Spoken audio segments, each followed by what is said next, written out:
Welcome to சமையல் with கவி. நம்ம இன்றைக்கி என்ன ரெசிபி பார்க்க போகிறோன்னா கிறிஸ்பி க்ரீன் மசாலா பொரி ஸ்நாக் தான் பார்க்க போகிறோம். இப்போ இதை எப்படி செய்யறதுன்னு பார்க்கலாம். வாங்க நம்ம வீடியோக்குள்ளே போகலாம். நம்ம எல்லாத்தையும் ஃப்ரை பண்ணி எடுத்துக்க போகிறோம். நான் வந்து 1/2 கப் புதினா எடுத்திருக்கேன். இப்போ இதை நம்ம ஃப்ரை பண்ணி எடுத்துக்கலாம். இப்போ 1/2 கப் மல்லி இலை எடுத்திருக்கேன். இதையும் நம்ம ஃப்ரை பண்ணி எடுத்துக்கலாம்.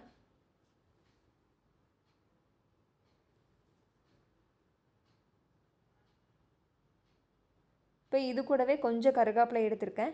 இதையும் ஃப்ரை பண்ணி எடுத்துக்கலாம்.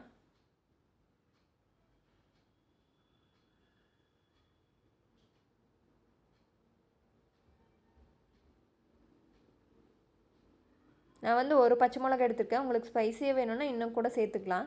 இப்போ நம்ம இதை ஃப்ரை பண்ணி எடுத்துக்கலாம். 3 டேபிள் ஸ்பூன் நிலக்கடலை எடுத்திருக்கேன். இதை ஃப்ரை பண்ணி நம்ம தனியாக எடுத்து வச்சுக்கலாம்.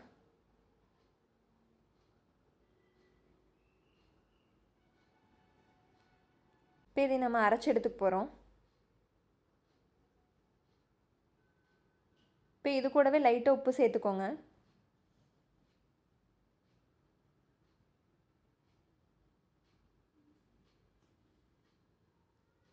இப்போ இதை நம்ம அரைச்சி எடுத்தாச்சு.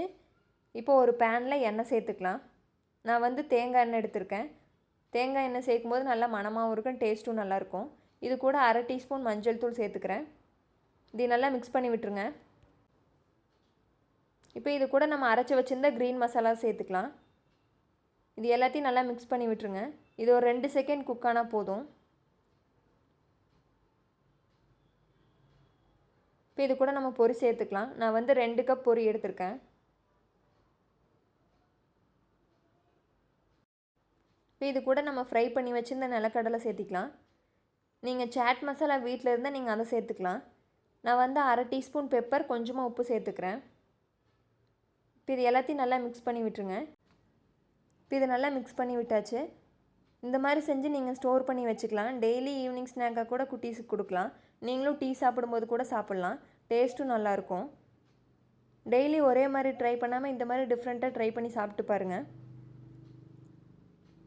உங்களுக்கு இந்த வீடியோ பிடிச்சிருந்துச்சின்னா சமையல் வித் கவி சேனலை சப்ஸ்கிரைப் பண்ணிடுங்க. அப்படியே பக்கத்தில் இருக்கிற பெல் ஐக்கனையும் கிளிக் பண்ணிடுங்க. அப்போ தான் தொடர்ந்து வீடியோஸ் வரும். தேங்க்யூ.